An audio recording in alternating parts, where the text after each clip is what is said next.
মানুষ তার জীবনে দুই ধরনের পরিস্থিতিকে খুব ভয় পায়। এক, কোনো কারণবশত কারোর সামনে নত হওয়া। দুই, কোনো কারণে নিজের চরিত্র থেকে, নিজের মূল্যবোধ থেকে বিচ্যুত হওয়া। এবার কেন হয় এরকম যে কথায় কথায় কারোর সামনে নত হতে হয়? কেন বারংবার নিজের চরিত্র থেকে চ্যুত হতে হয়? এরকম কেন হয়? এটা তখনই হয় যখন আমাদের শিক্ষা এবং মূল্যবোধের অভাব থাকে। যদি মানুষের মধ্যে প্রকৃত শিক্ষা থাকে তাহলে এই সংসারে কোনো সময় এবং কারোর সামনেই নত হওয়ার কোনো প্রয়োজন নেই। যদি মানুষের মধ্যে মূল্যবোধ থাকে তাহলে তাকে নিজের মূল্যবোধ বা চরিত্র থেকে বিচ্যুত হতে হয় না, তা সে যাই হয়ে যাক না কেন। কোনো বালককে যদি জন্ম থেকেই সুশিক্ষার অধিকারী করা হয়, শিক্ষিত করা হয়, মূল্যবোধের অধিকারী করা হয়, তবে সে এই সংসারে এমন কর্ম করবে যাতে সে নিজেকে, নিজের পরিবারকে, সমগ্র সমাজকে গর্বিত করতে পারে। শিক্ষা লাভ করুন, মূল্যবোধ লাভ করুন এবং আমার সাথে ভালোবেসে বলুন, রাধা রাধা। এই সংসারে কোনো বস্তু হোক বা ব্যক্তি হোক, তার একার গুরুত্ব কিন্তু খুব বেশি নয়। একটা উদাহরণ হিসেবে বৃষ্টির ফোঁটাকে ভেবে দেখুন। যদি একটি বৃষ্টির ফোঁটা হয় তাহলে তার খুব বেশি গুরুত্ব থাকে না, কিন্তু যখন সহস্র বৃষ্টির ফোঁটা মেঘের মধ্যে দিয়ে ঝরে পড়ে তখন সেটা বর্ষার রূপ ধারণ করে। সেই বর্ষা যা এই প্রকৃতিকে শান্ত করে। সেইভাবেই পাথরের ছোট টুকরো, তার খুব বেশি গুরুত্ব থাকে না, কিন্তু যখন অসংখ্য পাথরের টুকরো একত্রিত হয় তখন তা পর্বতের আকার ধারণ করে। সেইভাবেই কিছু মানুষ যখন একত্রিত হন তখন তৈরি হয় পরিবার, কিছু পরিবার যখন একত্রিত হয় তখন তৈরি হয় সমাজ, যখন অনেক সংখ্যক সমাজ একত্রিত হয় তখন তৈরি হয় রাজ্য। এবার এই রাজ্যের সবথেকে গুরুত্বপূর্ণ ব্যক্তি হতে পারেন রাজা, কিন্তু তাও সেই রাজা একা কিছু করতে পারেন না। যুদ্ধ লড়ার সময় তারও নিজের সৈন্যদলকে প্রয়োজন পড়ে। কিন্তু এই সংসারে এমন একজন ব্যক্তি আছেন যিনি একাই সব কাজ করতে থাকেন, এবং সেই ব্যক্তি হলেন মা। আমাদের জীবনে একজন পিতার ভূমিকা কিন্তু নিঃসন্দেহে অমূল্য, কিন্তু আমাদের সকলের জীবনে যে ভূমিকা একজন মায়ের তা অন্য কারোর থাকে না। একজন মা একাই সন্তানকে বড় করতে পারেন, সংস্কারী করে তুলতে পারেন, তার জন্য পরিশ্রম করেন। আর এত কিছু কাজ করার পরেও তার কাজের জন্য তিনি প্রশংসা অবশ্য পান না। উল্টে যদি সেই সন্তান অনুচিত পথে চালিত হয়, অনুচিত কর্ম করে, তখন সেই মাকেই অপবাদের পাত্র হয়ে উঠতে হয়। আমাদের জীবনে মায়ের যোগদান কতটা সেটা বুঝুন। আপনাকে বড় করে তোলার জন্য উনি কতটা পরিশ্রম করেছেন সেটা বুঝুন। আজ থেকে, এখন থেকে, এই মুহূর্ত থেকে মাকে সম্মান করতে শিখুন। যখন সময় পাবেন, যখন সুযোগ হবে, তখন তার প্রশংসা করুন, ওনারও ভালো লাগবে। আর মায়ের এই মমতার জন্য, তার এই ভূমিকার জন্য আসুন সবাই মিলে আমরা তাকে প্রণাম করি,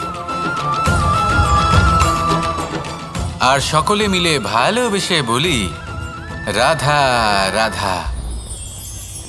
মানুষের মানসিকতা এমন হয় যে সে যতটা করে আশা করে যে তার থেকে অনেক বেশি তার বদলে সে পাবে।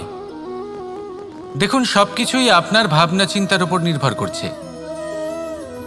আপনি যদি ফলের বিষয়ে ভেবে কর্ম করতে থাকেন তাহলে সেটা অনুচিত। জীবনের আসল আনন্দ হলো নিজের কর্ম করতে থাকা, ফলের চিন্তা করা উচিত নয়। যদি আপনি এরকম ভাবেন যে আমি এতটা করছি, আমার এতটা পাওয়া উচিত, সেই ভাবনা অনুচিত। যদি আপনি সেবার মানসিকতা নিয়ে কর্ম করতে থাকেন, কর্মচক্রে প্রবাহিত হন, যদি আপনি এমন ভাবনা রাখেন যে আমি এতটা পাচ্ছি তাই এর থেকে অনেক বেশি আমি কর্ম করব, তাহলে নিশ্চিতরূপে আপনি যতটা করছেন তার থেকে অনেক বেশি আপনি পাবেন, আপনার আশার থেকে অনেক বেশি আপনি পাবেন। শুধু জীবনে অনেক বেশি কাজ করতে থাকুন, ফলের চিন্তা করবেন না। আর মনে রাখবেন, এই ভাবনাই সব থেকে বড় বীজ। কর্মের উপর বিশ্বাস রাখুন, জীবনে যা যা আপনি চান সবই সুখময় হবে। আসুন আর আমার সাথে ভালোবেসে বলুন, রাধা রাধা। আপনি কখনো পর্বতের শিখরে উঠেছেন? আপনি দেখতে পাবেন পর্বতের পদতলে প্রচুর সুন্দর ফুল রয়েছে, সবুজ বনানী রয়েছে। যত আপনি ওপরে উঠতে থাকবেন তত ফুল কমতে থাকবে, সবুজ বনানী কমতে থাকবে। আরও কিছুটা ওপরে উঠলে কাঁটা জাতীয় গাছ দেখতে পাবেন, শুকনো গাছ দেখতে পাবেন। আরও যদি ওপরে ওঠেন তাহলে পাষাণ দেখতে পাবেন। আরও ওপরে উঠলে হিমখণ্ড দেখতে পাবেন। এই যে পর্বত, তা মনুষ্য জীবনের সবথেকে উত্তম উদাহরণ। মানুষ যখন সাফল্যের শিখরে পৌঁছতে চান, মহানুভবতার শিখরে পৌঁছতে চান, পথে যত আস্তে আস্তে ওপরে উঠতে থাকেন ততই ভৌতিক বস্তু তার থেকে বিচ্ছিন্ন হতে থাকে।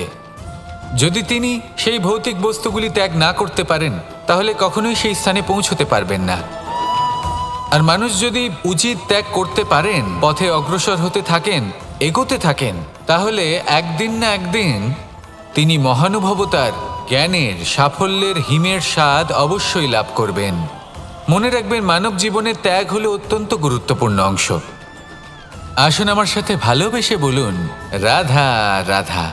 আপনি কখনো কোনো বাজকে নিজের বাসা বানাতে দেখেছেন?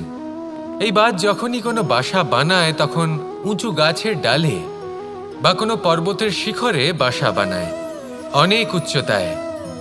আর সেখানে তার সন্তানও জন্মগ্রহণ করে।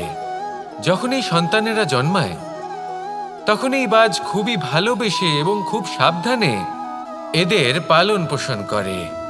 নিজের ঠোঁট দিয়ে তাদের ঠোঁটে খাবার পরিবেশন করে। কিন্তু যেই সেই সন্তানেরা হৃষ্টপুষ্ট হয়ে যায় এবং সেই কথা বাজ নিজে বুঝতে পেরে যায়, সেই বাজ নিজেই সেই বাসা ছিন্ন ভিন্ন করে দেয়। সেই সন্তান যাদের সবেমাত্র ডানা গজিয়েছে, কিভাবে উঠতে হয় তারা জানে না, সেই সন্তানগুলিকে উচ্চতা থেকে ঠেলে দেয়। সেই সন্তান প্রথমে ভয়ভীত হয়ে যায়। তারা সামনে মৃত্যুকে দেখতে পেয়ে ভয়ের কারণে তাদের ডানা ঝাপটাতে থাকে। আর সেই প্রক্রিয়াতেই সেই সন্তানগুলি উড়তে শুরু করে দেয়। এবার এই ঘটনায় আমরা কি শিক্ষা পেতে পারি? এটাই, যদি আপনি মাতা পিতা হন তাহলে নিজের সন্তানকে অবশ্যই স্নেহ করুন, কিন্তু তাদেরকে নিজের আঁচলের তলায় বেঁধে রাখবেন না। যদি আপনি চান আপনার সন্তান জীবনে উন্নতি করুক, তাহলে নিজের মুঠো থেকে তাদের স্বতন্ত্র করে দিন। এই সংসারে সংঘর্ষ করতে দিন। সেই সন্তান নিজেই বুঝতে পারবে যে জন্মের সময় পাওয়া ডানা কি করে ব্যবহার করতে হয়।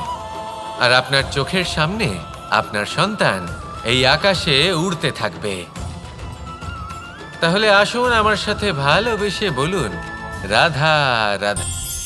এই সংসারে সব থেকে বড় ব্যক্তি কে? আপনি বলবেন, এ কেমন ধরনের প্রশ্ন? কিন্তু এটা হলো সব থেকে উচিত প্রশ্ন। কেউ এর উত্তর দেবে যে সেই মহাপ্রতাপী রাজা, তিনি হলেন সব থেকে বড় ব্যক্তি, সেই বড় রাজনীতিবিদ, তিনিই সব থেকে বড় ব্যক্তি। আমি আপনাকে জানাই যে সংসারের সব থেকে বড় ব্যক্তি হলেন তিনি, যার সাথে দেখা করলে আপনি নিজেকে ছোট মনে করবেন না। কোনো ব্যক্তি যিনি সব থেকে বেশি শক্তিশালী, আপনি যদি তার সামনে যান তাহলে উনি আপনার অন্তরের শক্তিকে বাইরে বের করে আনবে। আপনার অন্তরে লুকিয়ে থাকা শক্তিকে জাগ্রত করতে প্রেরণা প্রদান করবে। তিনি হলেন বড় ব্যক্তি, তিনি হলেন মহান ব্যক্তি। তিনি নন যিনি নিজের বল এবং ঐশ্বর্য দ্বারা আপনাকে তার সামনে ছোট প্রমাণ করবেন। এবং সেই জন্য মহাদেব আমার আরাধ্য হলেন আমার খুব প্রিয়। কারণ রাজা হোক বা ফকির, কেউ যদি ওনার সামনে যান তাহলে সে নিজেকে ছোট মনে করেন না। আপনিও যদি জীবনে অনেক বড় হতে চান তাহলে কাউকে কখনো নিজেকে ছোট মনে করতে দেবেন না। তার অন্তরে বড় হয়ে ওঠার প্রেরণা প্রদান করুন। আসুন আমার সাথে ভালোবেসে বলুন, রাধা রাধা। সূচের শেষে একটি ছিদ্র থাকে যার দ্বারা আমরা এই সুতো পরাতে পারি। আর তারপর সূচের সাহায্যে এই সুতো দিয়ে বস্ত্র সেলাই করা যায়। কিন্তু যদি সুতোটা সোজা করে ধরা না হয় তাহলে সূচে কখনো এই সুতো পরানোই সম্ভব নয়। যদি এতে কোনো গিঁট পড়ে তখন তা কখনোই এই ছিদ্র দ্বারা প্রবেশ করা সম্ভব নয়। ঠিক এইভাবেই যদি আপনি কারোর জীবনে প্রবেশ করতে চান, কারোর অন্তরে প্রবেশ করতে চান, তাহলে আপনাকেও সহজ থাকতে হবে। এতে কোনো গিঁট থাকলে চলবে না, অর্থাৎ মনে যাতে কোনো মালিন্য না থাকে, যেন কোনো কুচিন্তা না থাকে। যদি এসব থাকে তাহলে আপনি কখনো কারোর জীবনে প্রবেশ করতে পারবেন না। আর যদি কোনোভাবে আপনি প্রবেশ করেও যান তাহলে তার মনে ঘর করতে পারবেন না। নিজেকে এই সুতোর মতন করে তুলুন, সহজ। মনে যেন কোনো কুচিন্তা না থাকে, সবার প্রতি যেন সদ্ভাবনা থাকে, শুভ চিন্তা থাকে। এমনটা করতে থাকুন। এমন একটা দিন আসবে যেদিন এই সমস্ত সংসারের ব্যক্তির মনে আপনি বাস করবেন, আর তখন এই মন প্রসন্ন হয়ে বলবে, রাধা রাধা। কথায় আছে যে এমন কোনো অক্ষর নেই যার দ্বারা কোনো মন্ত্র হয় না, এমন কোনো বনস্পতি নেই যা নিজেই একটা ঔষধি নয়, পৃথিবীর এমন কোনো ব্যক্তি নেই যার মধ্যে কোনো যোগ্যতা থাকে না। শুধু প্রয়োজন হলো যে ব্যক্তিকে আমরা খুঁজে চলেছি তাকে সঠিকভাবে চিনে নেওয়া। যদি তার যোগ্যতা, তার বিশেষত্ব আমরা বুঝতেই না পারি তাহলে আর লাভ কি রইল? এই সংসারে এমন অনেক ব্যক্তি রয়েছেন যারা ছোট ছোট অসফলতার কারণে আপনাকে এটা বলে দেবে যে আপনি কোনো কাজের নন, আপনি হলেন মূর্খ, আপনি কিছুই করতে পারবেন না। এইসব কথায় কখনোই বিশ্বাস করবেন না, কারণ আপনি এবং প্রত্যেকটি জীব এই পরমাত্মা এবং এই প্রকৃতির সৃষ্টি, যা অত্যন্ত বিশেষ। যদি আপনাকে উদাহরণ দিই তাহলে একদিকে আছে তরোয়াল, একটা বড় লম্বা তরোয়াল যার দ্বারা যুদ্ধ করা যায়, জয়লাভ করা যায়। আর অন্যদিকে রয়েছে একটা ছোট্ট সূচ, কিন্তু যে কাজ একটা ছোট্ট সূচ করতে পারে তা একটা তরোয়াল দ্বারা সম্ভব নয়। এর অর্থ হলো এটাই যে প্রত্যেকটা রচনা অত্যন্ত অমূল্য এবং অত্যন্ত বিশেষ হয়। তাহলে বিশ্বাস রাখুন যে আপনি অত্যন্ত বিশেষ একজন, আর প্রেমের সাথে বলুন, রাধা রাধা। এটা হলো ধান গাছ। এর থেকে যে চাল উৎপন্ন হয় তা মানুষ গ্রহণ করেন। আর এটা কি? এ হলো জংলি ঘাস। একবার ভেবে দেখুন, যদি এই জংলি ঘাস ধান গাছের আশেপাশে থাকে তাহলে কি হবে? ধান উৎপন্ন হতে পারবে? তা উৎকৃষ্ট হতে পারবে? আমরা কি তা গ্রহণ করতে পারবো? কখনোই নয়। এই জংলি ঘাস ধানকে নষ্ট করে দেবে, কিন্তু নিজে জীবিত থাকবে। এটাই হলো আজকের শিক্ষা। এই সংসারে যদি আপনি নীতির পথে চলতে চান, উচিত কর্ম করতে চান, সংসারকে সেবা করতে চান, তাহলে জংলি ঘাসের মতো ব্যক্তিদের থেকে সবসময় দূরে থাকতে হবে। সেই ব্যক্তি যারা দুর্নীতি এবং মিথ্যা দ্বারা পরিপূর্ণ, যাদের ব্যবহার অশুভ, যাদের অনেক অশুভ গুণ রয়েছে, তারা সঠিক নয়। সেই সকল ব্যক্তি যাদের চরিত্র অত্যন্ত দুষ্ট হয়, তারা হয় শুভ চরিত্রের ব্যক্তিকে একদম নষ্ট করে দেয়, নয় নিজের মতো বানিয়ে তোলে। তাই যদি আপনি নীতির পথে চলতে চান, এই সংসারের জন্য শুভ কর্ম করতে চান, তাহলে সেই সঙ্গ লাভ করুন যে সঙ্গ জ্ঞানে পরিপূর্ণ, যাদের মধ্যে অনেক গুণ আছে, যাদের থেকে প্রতিদিন কিছু শিখতে পারবেন। এমন ব্যক্তির সাথে জীবন অতিবাহিত করুন, দুরাচারীদের থেকে দূরে থাকুন। তবেই এই মন প্রসন্ন হয়ে বলবে, রাধা রাধা। পঞ্চতত্ত্বের মধ্যে দ্বিতীয় তত্ত্ব হল ধরণী, ভূমি, যাকে আমরা ধরণী মাতা বলি। এই ধরণী ধৈর্য ধারণ করে, আর এর ওপরেই আমাদের সমগ্র সংসার নির্ভরশীল। কারণ এই ভূমি সহ্য ক্ষমতা রাখে, এর সহ্য ক্ষমতা হলো অপরিসীম। সন্তান যতই আঘাত প্রদান করুক না কেন, প্রেম পূর্বক সহ্য করে, আর তার বদলে অমূল্য রত্ন প্রদান করে। সন্তান যদি হাল চালায় তাহলে তার বদলে তাকে অন্ন প্রদান করে। এটাই হলো ধরণী। এবার এর থেকে আমরা কি শিক্ষা পেতে পারি? এটাই যে কারোর জন্য কিছু করা বা কাউকে কিছু দেওয়া মনে কোনো কামনা ছাড়াই। আর এই কথাটা বুঝে যান, যদি কারোর জন্য কামনা না রেখে বা কোনো পাওয়ার আশা না রেখে কারোর জন্য কিছু করেন বা কারোকে কিছু দেন, যদি এটা আপনি শিখতে পারেন তবে আপনি ভালোবাসতে শিখে গেছেন। আর সেই জন্যই এই ধরিত্রীকে মাতা বলা হয়, কারণ মাতা শুধু উনি নন যিনি গর্ভে সন্তানকে ধারণ করেন, মাতা তো উনিও যিনি জীবন বাঁচতে শেখান, যিনি জীবন বাঁচার উদাহরণ প্রদান করেন। তাহলে ধরনীর থেকে এই নিঃস্বার্থ ভাব শিখুন, নিঃস্বার্থ ভালোবাসা শিখুন, আর এই ভালোবাসার সাথেই বলুন রাধা রাধা। এই সংসারে আমরা প্রকাশ কোথা থেকে পাই? এর উত্তর বড়ই সরল। ভোরে যখন সূর্যোদয় হয় তখন প্রকাশের কিরণ আমাদের ঘরে এসে পৌঁছয়। এইভাবেই আমরা প্রকাশ লাভ করি। এবার এই প্রকাশের আলোতেই আমরা সারাদিনের কাজ সম্পন্ন করি। সন্ধে হয়ে যায়, সূর্যাস্তও হয়ে যায়, আর আমাদের ঘর যাতে অন্ধকার না হয় তার জন্য আমরা একটা প্রদীপ প্রজ্বলিত করি। এটাই ঘটে আমাদের জীবনেও।